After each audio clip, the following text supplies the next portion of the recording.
माननीय chairman sir, जो कुछ भी पिछले 2 दिन में सदन में हुआ,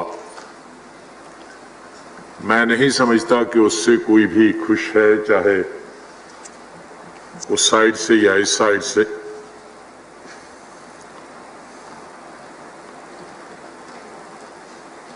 ये हमारा परिवार है।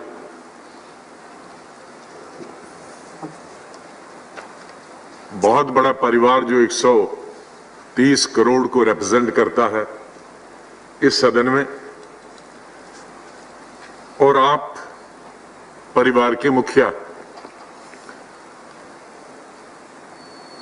घर के अंदर भी परिवार के मुखिया और परिवार के लोगों के बीच में झगड़े होते हैं। I am sorry sir, you are not feeling well, आपका ये प्रॉब्लम है। आप आगे ही देखिए, क्योंकि इस तरफ मत देखिए, आप अपने आप सुविधा के अनुसार देखिए, जहां जरूरत नहीं है इधर देख। तो परिवार के मुखिया, मैं यहां जो भी बोलूंगा ये ना परिवार के मुखिया के खिलाफ है या उनकी अब्सेंस में पार्लियामेंट का संचालन करते हैं या मेरे सरकार में रहने वाले साथी। लेकिन मैं कुछ थोड़ा सा, ऐसा मालूम नहीं है कि कब तक कोविड रहेगी। हमारे सिर्फ 5 महीने रहे हैं पार्लियामेंट में, तो शायद कोविड अगर रहा तो बजट नहीं होगा, तो शायद ये आखिरी स्पीच भी हो सकती। मैं थोड़ा इसके पीछे जाना चाहता हूं, अगर संक्षिप्त में प्लीज। सर आगे मौका दें आप। What are you thinking is going to be a lost speech? Sir ये टाइम ही एक हमारी, ये टाइम की कमी ही हमारी सोतन बन गई इस सदन में। इसी में सब झगड़े हो गए। मैं उसी पर आता हूं सर। मैं आप वापस अपनी खत्म करके मैं आप पर ये बताता। सर, ये लोग एक एक स्टेट को रिप्रेजेंट करते हैं। कोई 20, हमारे यादव जी तो 22 करोड़ को रिप्रेजेंट करते हैं। मैं शायद सबसे छोटी स्टेट को रिप्रेजेंट करता हूं। लेकिन करोड़ों लोगों को जो रिप्रेजेंट करते हैं, इनके करोड़ों लोग देखते हैं और वो चाहते हैं कि उनको सुने। ये टाइम क्या है, ये अपने हाथ का। हम 4 घंटे के बजाय 10 घंटे बैठे, हम 1 महीने के बजाय 2 महीने बैठे। लेकिन जो इसके पीछे अर्थ है यहां आने का पार्लियामेंट का, चाहे उस तरफ के साथी हैं, इस तरफ के, वो लक्ष्य तो पूरा होना चाहिए। वो लक्ष्य 2 मिनट में नहीं होता, 3 मिनट में नहीं होता। इतना बड़े विषय होते हैं तो ऐसा लगता है कि हमारी सम टाइम यहां नोक झोंक में ही लगी जाती है। 1-1 मिनट पे हम ऐसे लड़ते हैं जैसे बॉर्डर पे लड़ रहे हैं। तो मेरा तो टाइम से ये कहना होगा कि इसके टाइम के बंधन में सीमाओं को पार्लियामेंट में हमने बांधे और उससे हमारी डी एस्केलेशन जो होगी 90% होगी अगर ये हम टाइम को बंधन में न बांधे। हमारे एमपीज को, छोटी पार्टी को हो बड़ी पार्टी को, 90% डी एस्केलेशन होगा। जब एमपी सर यहां बोलता है तो वो खुश होके जाना चाहता। वो चेयर के साथ लड़ाई करके, झगड़ा करके, तू मैं करके जाता है। वैसे ही पॉलिटिकल लीडर्स का स्टॉक पब्लिक में बहुत कम है, खत्म हो गया। और उस स्टॉक को हम यहां टाइम के उस झमेले में लड़ कर और जीरो खुद बना देते हैं। तो मेरा चेयरमैन से निवेदन होगा सब एमपीज की तरफ से, बड़ी पार्टी हो छोटा, इसको हम समय में न बांध लें। एक समंदर को हम एक कुएं में बंद करने की कोशिश न करें। ये तो समंदर है। ये मेरा निवेदन सबसे होगा। सबसे बड़ी दूसरी बात जो मैं कहना चाहता था, ये तो आपने याद दिलाया इसलिए मैंने उसका भी उल्लेख किया। और इंग्लिश में जो मुहावरा है, मुहावरा कहते हैं हम proverb, the last straw which broke the camel's back. I think the day before yesterday was the last straw which broke the camel's back. इसके पीछे बहुत पीछे का टर्म है, ये सिस्टम है। एक तो ये टाइम का, कोई नाराज है 1 मिनट मिला, मैं अपनी बात पूरी नहीं कर पा। आज स्टैंडिंग कमेटी को बिल नहीं जाते हैं, आज सिलेक्ट कमेटी को बिल नहीं जाते हैं। ये भी उसके पीछे एक बहुत बड़ी धारणा। सब बिल पास करने की गुंजाइश की जाती है, जो एमपीज बोलना चाहते हैं वो नहीं। तो ये झगड़ा क्यों हुआ? नहीं होना चाहिए। मैं इसको अप्रूव नहीं करता हूं कि कोई माइक तोड़े या टेबल पे चढ़े, कोई अप्रूव नहीं करता। लेकिन जैसे मैंने कहा कि वो लॉ straw which broke the camel's back, वो बड़ा जमा हो गया था, तो इसलिए वो जब वो उभार निकल के आता है तो वो बहुत बड़ा तूफान में बन गया। अगर आधा घंटा अगर नहीं होता है उस दिन, अब एक दिन हमने तो कहा था, मैंने माननीय चेयरमैन जी को भी बताया था, मैंने स्पीकर को भी बताया था कि लोकसभा को एक बड़ा एडवांटेज है, वो 3 से 6 बैठते हैं, वो 3 से 9 तक भी बैठ सकते हैं। तो एक हफ्ता उनको दे दो 3 से 6 और एक हफ्ता हमको 3 से 6, ताकि हम भी 9 बजे तक 10 बजे तक बैठे जितना बोलना। लेकिन वो माना नहीं। अब हमको 4 घंटे में ही काम करना है। मैं जानता हूं चेयर की मजबूरी और सरकार की भी मजबूरी, लेकिन सेंस ऑफ हाउस पे ही झगड़ा हो गया। और सेंस ऑफ हाउस का मैं बार बार कह चुका हूं, sense of house does not mean the numbers. फिर तो रूलिंग पार्टी वही होती, उसके तब तक तो वो सरकार बनेगी नहीं जब तक उसके पास नंबर नहीं होगा। तो फिर तो अपोजिशन। सेंस ऑफ हाउस है the majority of the political parties. परसों मैं कहूंगा कि 18 पार्टीज एक साइड से थी और एक पार्टी, क्योंकि 2-3 एनडीए की पार्टीज भी उस विषय में इस साइड थी, वो बाकी इशू पे हो ना, तो 18 पार्टीज एक साइड थी, एक दूसरी पार्टी से, उसी पे सारा झगड़ा हो गया। राइट। और उसके चलते मैं खत्म करूंगा। Are you going to give judgment? You want to give judgment? Sir, Leader of the opposition has got enough. आज चुप करें। Sir He is capable of speaking. Sir मैं किसी की निंदा, मैं खाली यही कहूंगा मैंने कि आपको रोका नहीं, मैंने कहा ये टाइम कंस्ट्रेंट ही हमारे सबसे बड़ी लड़ाई का मुद्दा बन गया। सर उसमें फिर बिल कैसे पास हुए?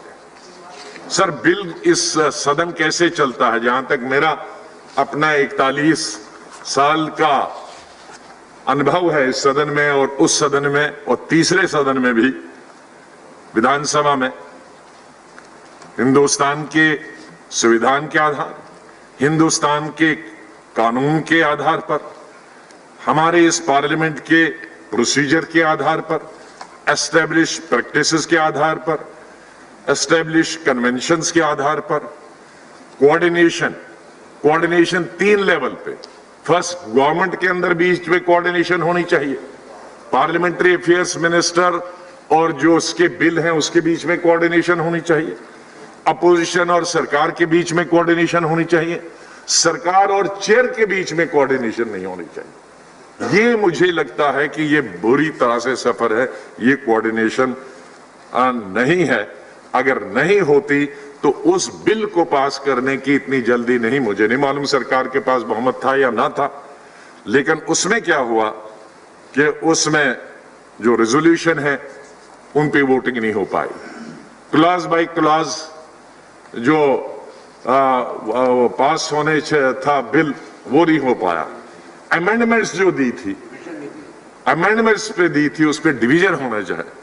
सर डिवीजन बहुत जरूरी, डिवीजन के बगैर अगर वो एमपी डिवीजन मांगता है जिसने अमेंडमेंट दी है या जिसका रेजोल्यूशन है, अगर वो नहीं होता है तो वो बिल ही नहीं पास हो। मैं यहां कोट करना चाहता हूं अरुण जेटली को 2016 में, he said that the government becomes illegitimate if the speaker refuses the division of vote. वो तो illegitimate कहता। और 2016 में उत्तराखंड के अंदर the government of India went to Supreme Court against the Uttarakhand High Court order और क्या प्ली लिया? The division demanded was not given. तो government of Right. India division की Right, चार्ज गुलाम नबी जी। तक पहुंच जाती है। Thank you. Sir Thank you. Sir Arun Jaitley is no more. He has also said it's tyranny of minority. Tyranny of minority. Sir देश Tyranny of minority. Please. Ajay ji. Ajay ji. Ajay ji. Ajay ji. Hello, Ajay ji. Ajay ji. Please conclude. Sir मैं I am not being dictated by you. I will not accept it. Nothing wrong. That's what I am saying. You must also remember that he also said it's tyranny of opposition. Sir Arun Jaitley. So, may मैं not get into controversy. मैं LOP रहूं या कोई दूसरा LOP रहे, लेकिन जहां LOP का भी बहुत नीचे गिर गया स्तर इन कुछ सालों में, पहले एलओपी पर कोई सीमा नहीं थी। मैं 3 प्राइम मिनिस्टरों के साथ पिछले 35 साल में एमओएस रहा, पार्लियामेंट्री नहीं, ये पार्लियामेंट्री अफेयर्स मिनिस्टर रहा, कभी एलओपी पर बंदिश नहीं। वो 10 दफा अरुण जेटली जी 10 दफा खड़े होते थे, सुषमा स्वराज 20 दफा खड़ी होती थी, बोलते थे। न बोलने पे सीमा थी, न समय पे सीमा थी। हम भी अब सीमा में बंध गए और हमारे एलओपी न होने के बराबर हो गया। ये भी Thank you. ये भी लोकतंत्र Thank you. ये लोकतंत्र के फेवर में ये तमाम चीजें नहीं है। मैं यहां रिक्वेस्ट करूंगा, आखिर में लास्ट 1-2 लाइन में रिक्वेस्ट करूंगा कि हमारी जो मांग है, सरकार ने तो कल कैबिनेट में कुछ एमएसपी किया, ये भी कोऑर्डिनेशन की कमी है उस मिनिस्टर के बीच में और कैबिनेट के बीच में और प्रधानमंत्री के बीच में। परसों आप जब बिल ला रहे थे तो सारा चर्चा एमएसपी पे हो रही थी और उस वक्त आपने एमएसपी अनाउंस नहीं किया। अब जब हंगामा हो गया, तोड़फोड़ हो गया, ये तमाम हो गया, उसके बाद एमएसपी लाते हैं। Cabinet ये एमएसपी तो पहले लानी थी, कैबिनेट 2 महीने Thank पहले you. करनी चाहिए थी। अब जो आज जो गवर्नमेंट का एडवर्टीजमेंट निकला है, गवर्नमेंट का एडवर्टीजमेंट निकला है, 1 नेशन 1 मार्केट, हमें कोई आपत्ति नहीं। आपने पहले भी कहा 1 tax 1 nation 1 tax, 1 nation 1 ration card. भगवान के लिए, खुदा के लिए 1 नेशन 1 पार्टी की तरफ मत जाइए, Very good. वरना ये अच्छा हट कर रहा है। अच्छा है। और इससे लास्ट सब में सहमत होना चाहिए। लास्ट में सर मेरा ऐसे होना चाहिए। निवेदन है इस गवर्नमेंट से 3 चीजों किसानों के बारे में, और जब तक ये 3 चीजें नहीं होती हैं कि गवर्नमेंट को एक दूसरा बिल लाना चाहिए जिसमें प्राइवेट प्लेयर्स पर ये अंकुश लगना चाहिए कि वो एमएसपी से नीचे नहीं खरीदें। That is number 1। Right right. अरे भाई बैठ, आप बैठ जाइए, आप बैठ जाइए प्लीज। यहाँ सदन में, आप बैठ जाइए, आप बैठ जाइए, सदन के अंदर, आप बैठ जाइए ना, बिल के अंदर, आप बैठ जाइए। मेरे भाई, बिल के अंदर, सदन में बाहर हम ठीक है। क्या बोलते, अजय जी, बाहर please. क्या हम बोलते हैं उसकी बात नहीं करता। सदन के अंदर बिल लाना चाहिए जिसपे कानून, जिसमें आप कोर्ट में जा सकते हैं, बाहर कहने पर हम कोर्ट नहीं जा सकते। दूसरा, एमएसपी जो भी अनाउंस होना चाहिए C2 स्वामीनाथन फार्मूला पे होना चाहिए। राइट।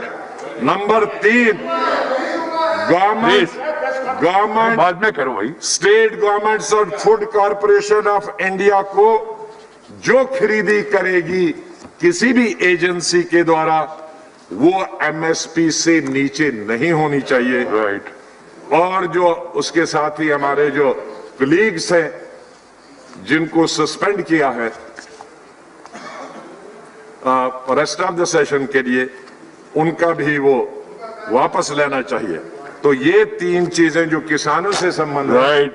जब तक सरकार इनको वापस नहीं लेती है, हम सेशन का बाईकाट कर रहे हैं। बहुत बहुत